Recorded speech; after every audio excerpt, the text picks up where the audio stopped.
యేసుక్రీస్తు వారు సిలువలో మరణించారు, యేసుక్రీస్తు వారు తిరిగి లేచారు. లేఖనముల ప్రకారము సిలువ వేయబడి సమాధి చేయబడి మూడవ దినమందు తిరిగి లేచారు.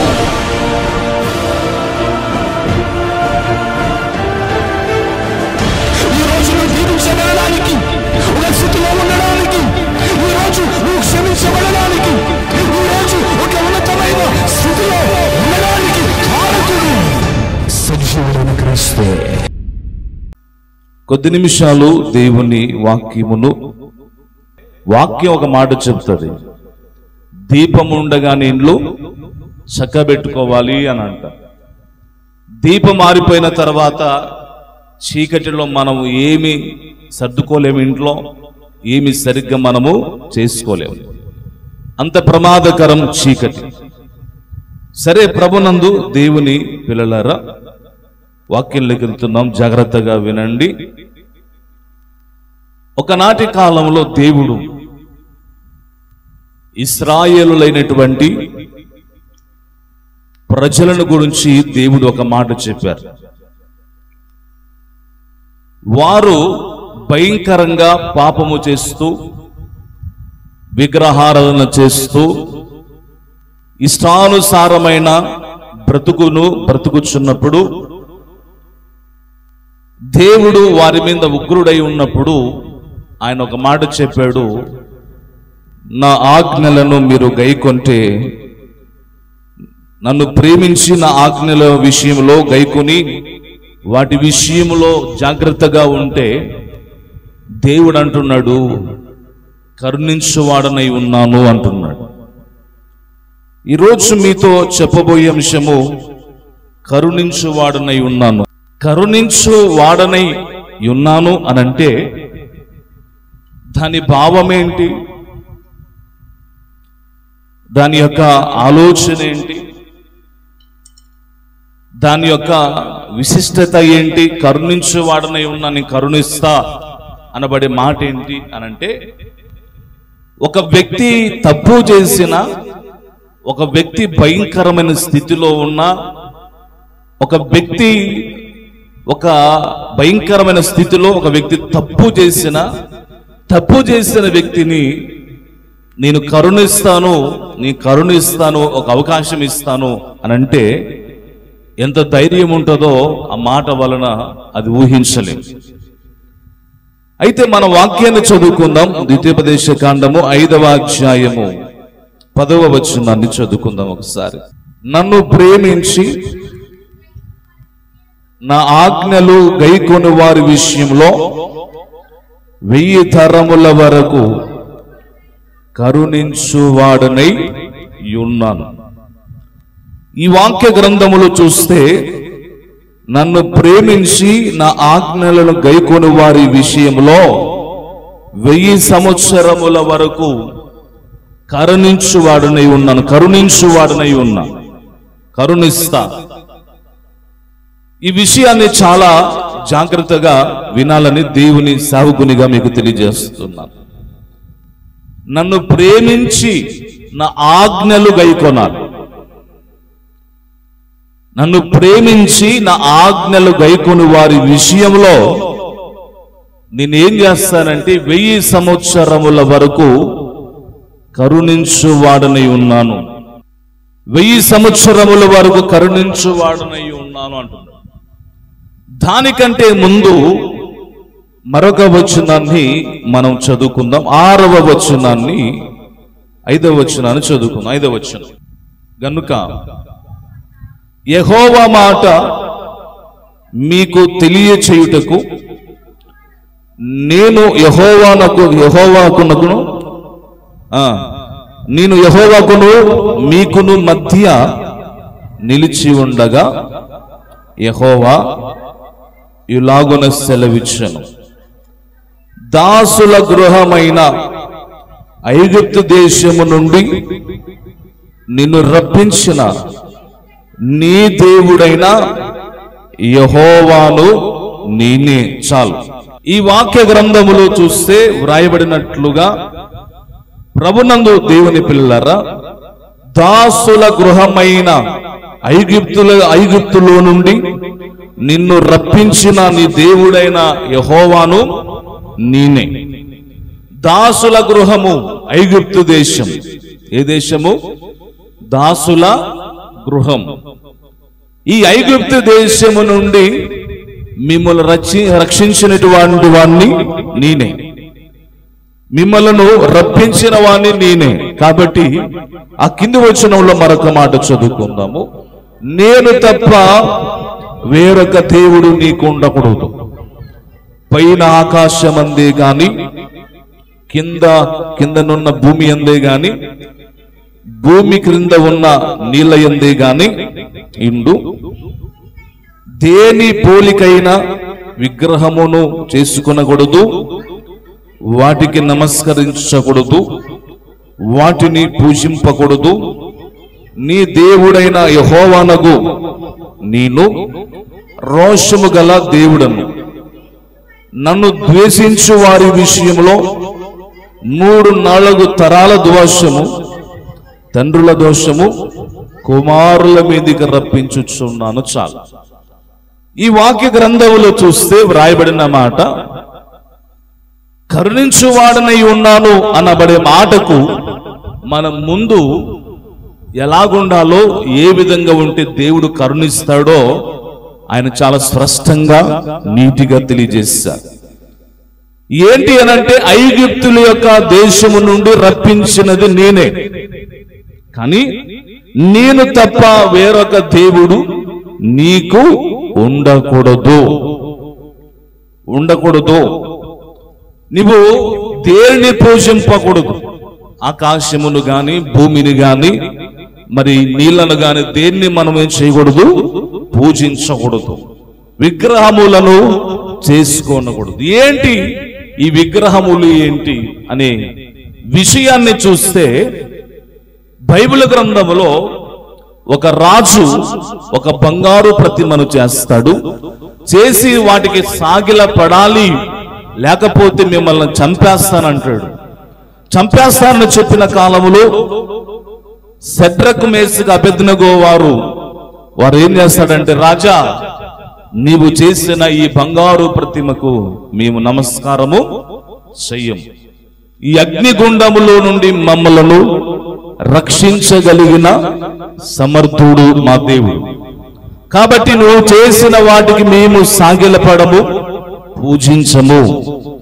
అంటే దేవుడు అంటున్నాడు, నేను తప్ప వేరొక దేవుడు నీకు ఉండకూడదు. నేను రోషము గల దేవుడను. నన్ను దేశించు వారి విషయంలో 3-4 తరాల దోషము కుమారుల మీదకి రప్పిస్తాను అని అన్నా. రప్పిస్తా అంటే మన జీవిత కాలంలో దేవుని కంటే ఎక్కువగా ఈరోజు చాలా మంది పనే ఒక విగ్రహంగా ఉంది, డబ్బే ఒక విగ్రహం. చెప్పండి, పనే ఒక విగ్రహం, ఉద్యోగమే ఒక విగ్రహం, ఆస్తే ఒక విగ్రహం, ధనమే ఒక విగ్రహం. అంటే దేవుని కంటే ఎక్కువగా ప్రేమించేవారు ఈ రోజుల్లో దేవుని కంటే ఎక్కువగా ప్రేమించుట వలన మన జీవితంలో మనం నష్టపోతాం. దేవుని కంటే దేనిని ఎక్కువగా ఎందుకు ప్రేమించకూడదు? దేని రూపాన్ని మనం ఎందుకు చేసుకోకూడదు అంటే, దేవుడు చేసినటువంటి సృష్టిని ఎంత మాత్రము ఏం చేయకూడదు అంటే పూజించకూడదు. సూర్యుని కలగజేసింది దేవుడే, భూమిని కలగజేసింది దేవుడే, నక్షత్రాలను కలగజేసింది దేవుడే, కొండలను, గుట్టలను, పర్వతములను, సముద్రమును, నీటిని, అడవిని, జంతువులను, సమస్తాన్ని సృష్టించింది దేవుడే. అవన్నిటినీ కలుగజేసిన ఆయన పేరే సృష్టికర్త. అయితే ఆ సృష్టికర్తను మనం ఏం చేయాలంటే స్మరణకు తెచ్చుకోవాలి, ఆయననే పూజించాలి, ఆయననే ఆరాధించాలి. చాలా మంది విగ్రహాలు అనగానే చాలా దూరం వెళ్ళిపోతారు. అయితే లోకములో ఉన్న విగ్రహాలు కాదు, మన జీవితంలో సైతాను ఉంచిన కొన్ని విగ్రహాలు ఉన్నాయి. సైతాను ఉంచిన కొన్ని విగ్రహాలు ఉన్నాయి. అయితే ఒకరోజు ఒక గ్రామంలో ఒక భార్య భర్తలు నివసిస్తున్న సమయంలో వారి జీవితం కష్టాల్లో, బాధల్లో, అవమానములలో, నిందలతో, ఆకలితో, అప్పులతో భయంకరమైనటువంటి సమస్యలో వారు బ్రతుకుచు తినేకి అన్నము లేక పిల్లలకి ఆహారం పెట్టలేని స్థితిలో వారు జీవిస్తున్న సమయంలో ఒక దైవజనుడు వారి కుటుంబాన్ని చూచి వారి కొరకు ప్రార్థించగా దేవుడు వారిని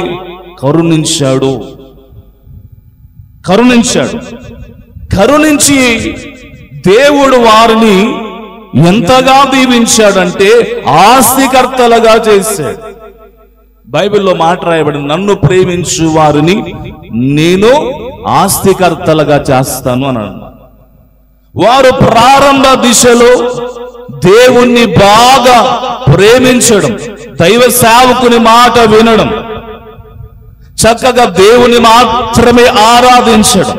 ఎప్పుడైతే వారు దేవుణ్ణి ప్రేమించారో, ఎప్పుడైతే దేవుణ్ణి వారు ఆరాధించారో, ఎప్పుడైతే వారు దేవుని సన్నిధికి వెళ్ళారో, ఎప్పుడైతే వారు బలంగా ఉన్నారో, దేవుడు వారిని చాలా గొప్పగా దీవించారు,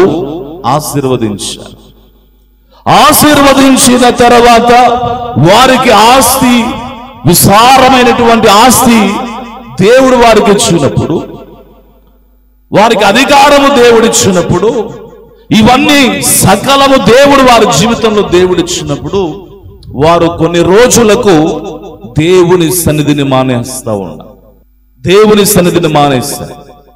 వారు ఇష్టం లేక మందిరంలో కూర్చోవడం, కాసేపు వెళ్ళిపోవడం, నాకు పని ఉందని, నాకు బిజీ ఉందని వెళ్ళిపోవడం. ఈ విధంగా ఆ వ్యక్తి చేస్తూ పూర్తిగా మందిరాన్ని మానేశాడు. ఒకరోజు పాస్టర్ గారు ఇంటికి వెళ్ళి, అయ్యా నువ్వెందుకు మందిరాన్ని మానేశావు? ఏంటి కారణం అంటే, పాస్టర్ అయ్యా నాకు చాలా బిజీగా ఉన్నాను, నేను నా పొలాన్ని పండించడానికి విస్తారమైనటువంటి కూలి వాళ్ళని పెట్టాను, నా పిల్లలు బాగా చదువుతున్నారు, వాళ్ళకి ఉద్యోగాలు వచ్చాయి, ఆ పనుల మీద నేను బిజీగా ఉన్నాను, నాకు మందిరానికి రావడానికి వీలు లేదు, కుదరట్లేదు అని అన్నాడు. తన జీవితంలో తను చేసినటువంటి భయంకరమైన తప్పు ఏంటి తెలుసా? తన ఆస్తిని ప్రేమించడం, ఆస్తి అనబడే విగ్రహాన్ని పూజించడం. ఎందుకనంటే దేవుని కంటే, దీవించిన దేవుని కంటే, కరుణించిన దేవుని కంటే ఆ ఆస్తిని ఎక్కువగా చూడడం, వారి ఉద్యోగాలు ఎక్కువగా చూడడం. అంటే నేను బిజీగా ఉన్నాను, నేను మందిరానికి రావడము కుదరదు, నాకు చాలా బిజీ అని చెప్పి తన జీవితంలో దేవుని కంటే ఒక విగ్రహాన్ని పెట్టేసుకున్నాడు. ఏంటి ఆ విగ్రహం? ధనము అనబడి విగ్రహం, సంపద అనబడి విగ్రహం, ఆస్తి అనబడి విగ్రహం, ఉద్యోగము అనబడి విగ్రహాన్ని తన ముందు పెట్టేసుకున్నాడు. తను చిన్నగా ఏం చేయడం మొదలు పెట్టాడు తెలుసా?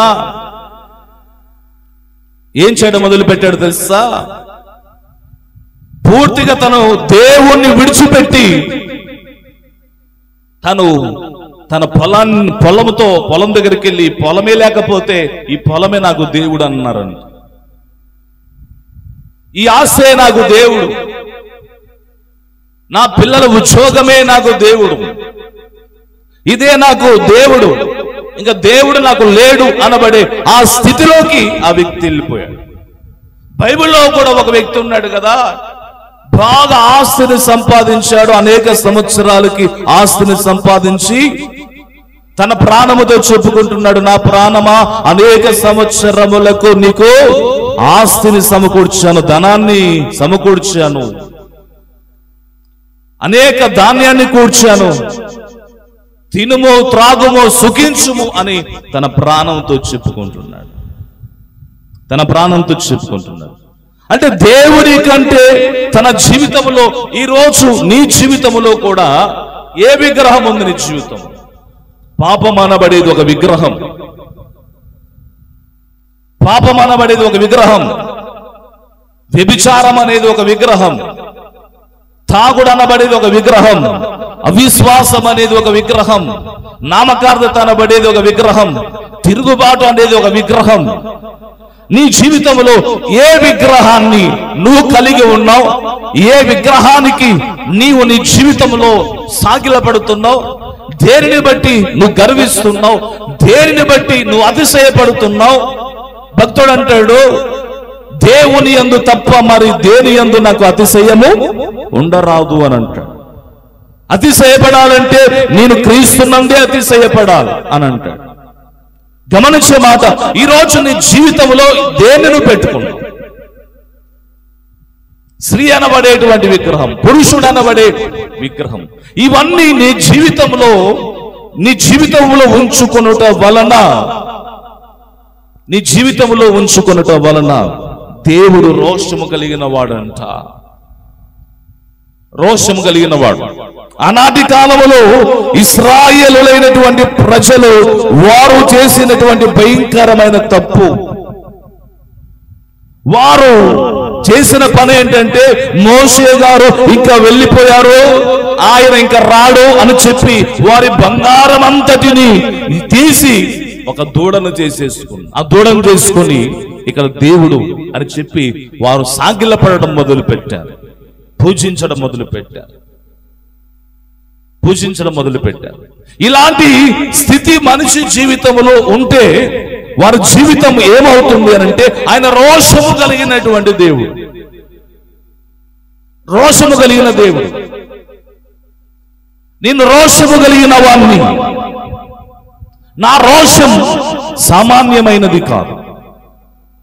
నా రోషం సామాన్యమైనది కాదు. నా పౌరుషం సామాన్యమైనది కాదు. నేను రోషము కలిగిన వాడినై ఉంటే నా ముందు ఎవరు నిలవలేరు. భూమి ఆకాశాలు నిలవలేవు. ఏ మనిషి ఆయన ఎదుట నిలవలేడు. ఏ యొక్క జీవితం ఆయన ముందు నిలవలేదు. ధవలమైనటువంటి మహాసింహాసనమందు ఆసనుడై కూర్చునుట చూచి ఆయన సమూహము నుండి, భూమి ఆకాశములు ఆయన సమూహము నుండి పారిపోయే నిలువు చోటు దానికి లేదు. అంతటి భీకరుడు, అంతటి గంభీరుడు, అంతటి మహోన్నతమైన సర్వాధికారి అయినటువంటి దేవుడు. అయితే ఆ వ్యక్తి ఎప్పుడైతే వాటిని పూజించడం మొదలు పెట్టాడో, తన జీవితంలో దేన్నైతే దేవుని కంటే ముందుగా పెట్టుకున్నాడో అన్ని కోల్పోయాడు. చివరికి ఆ వ్యక్తి అన్ని కోల్పోయాడు. పిల్లల ఉద్యోగం, ఆస్తి అన్నిటిని కోల్పోయి మరలా ప్రారంభ దిశ ఎలాగైతే ఉన్నదో అదే స్థితిలోకి ఆ వ్యక్తి మార్చబడ్డాడు. కారణం, కరుణించినటువంటి దేవుణ్ణి దూషించాడు. కరుణించినటువంటి దేవుణ్ణి విడిచిపెట్టాడు. కరుణించినటువంటి దేవుణ్ణి అసహించుకున్న, కరుణించిన దేవుని సన్నిధికి రావడానికి అంత బిజీ పర్సన్ అయిపోయాడు. గమనించే మాట ఏమిటంటే, ప్రభునందు దేవుని పిల్లలారా, దూషించాడు. తర్వాత దేవుడు అంటున్నారు, సరే ఇవన్నీ చేస్తా ఉన్నారు, అయితే నన్ను ప్రేమించి అని అన్నాడు. నన్నేం చేయాలా? ప్రేమించి నా ఆజ్ఞలు ఏం చేయాలా?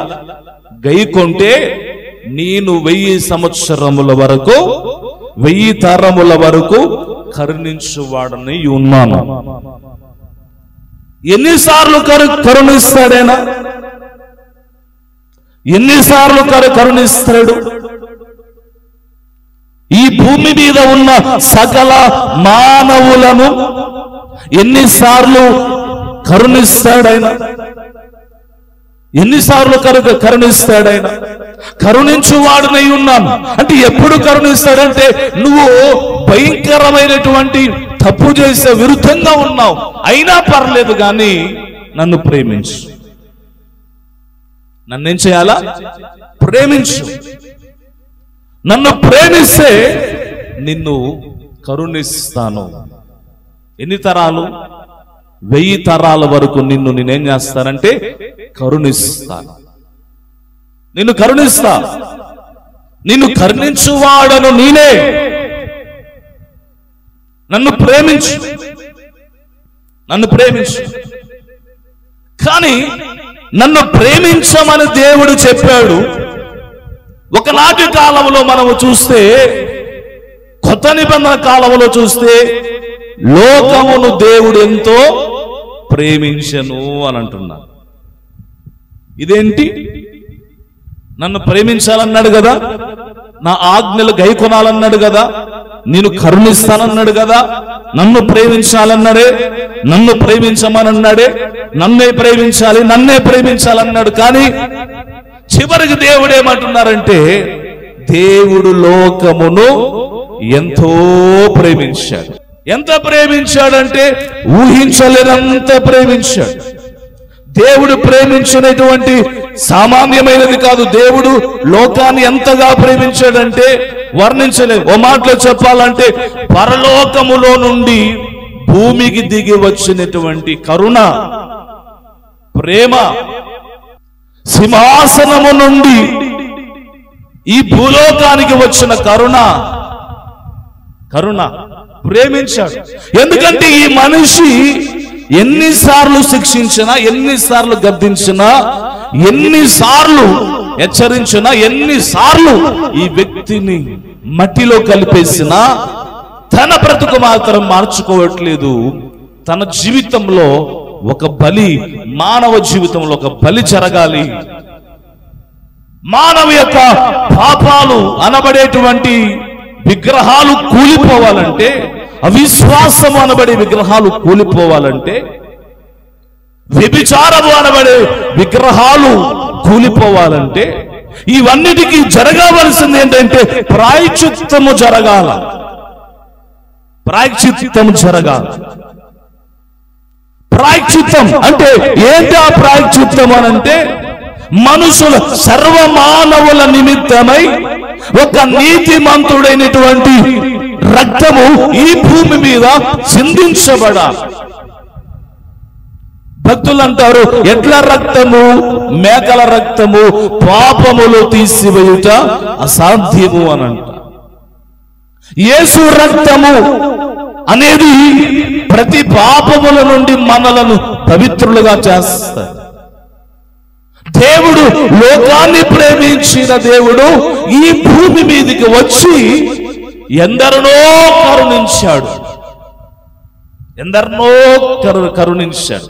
కరుణించిన వారిలో కొంతమందిని చూద్దాం. మనం బైబిల్లో నుండి కొంతమందిని చూద్దాం. నంబర్ 1, యేసు ప్రభు వారు గుడ్డి వారిని ఏం చేశారంటే కరుణించారు. గుడ్డివారు. మార్కు సువార్త 10వ అధ్యాయము 46వ వచనం. వారు యెరికో పట్టణమునకు వచ్చిరి. ఆయన తన శిష్యులతోనూ బహుజన సమూహములతోనూ యెరికో నుండి బయలుదేరి వచ్చుచుండగా తిమాయి కుమారుడగు బర్తిమాయి అని గుడ్డి భిక్షకుడు త్రోవ ప్రక్కన కూర్చుండెను. ఈయన నజరేయుడైన యేసు అని వాడు విని, దావీదు కుమారుడా యేసు, నన్ను కరుణించుమని కేకలు వేయ మొదలు పెట్టెను. చాలు. ఈ వాక్య గ్రంథములో చూస్తే యేసు ప్రభువారు యెరికో పట్టణమునకు వచ్చింది.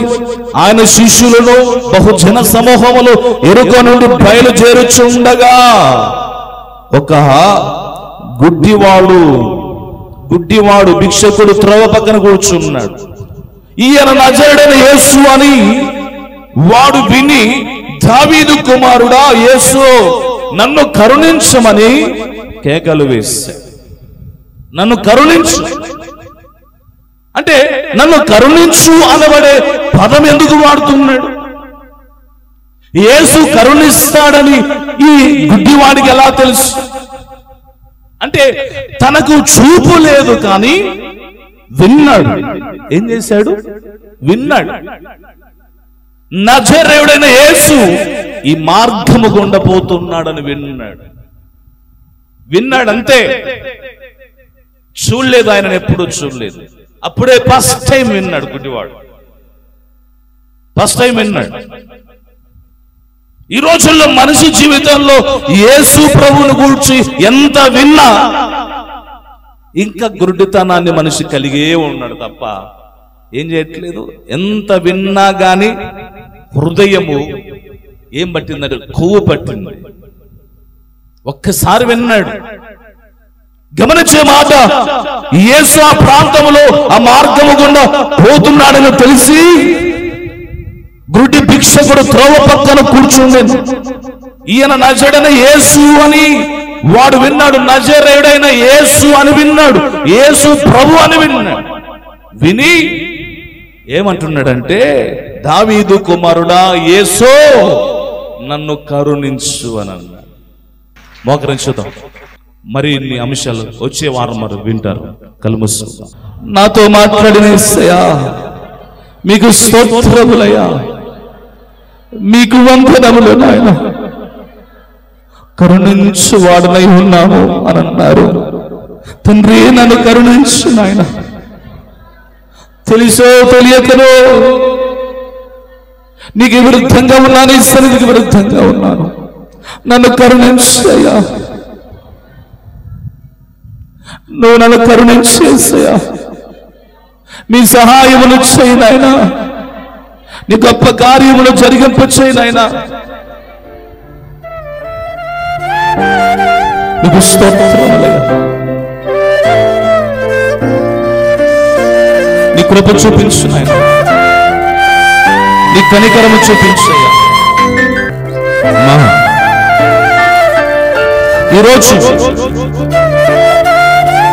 ఈరోజు నువ్వు తండ్రి మీకు స్తోత్రములయ్యా.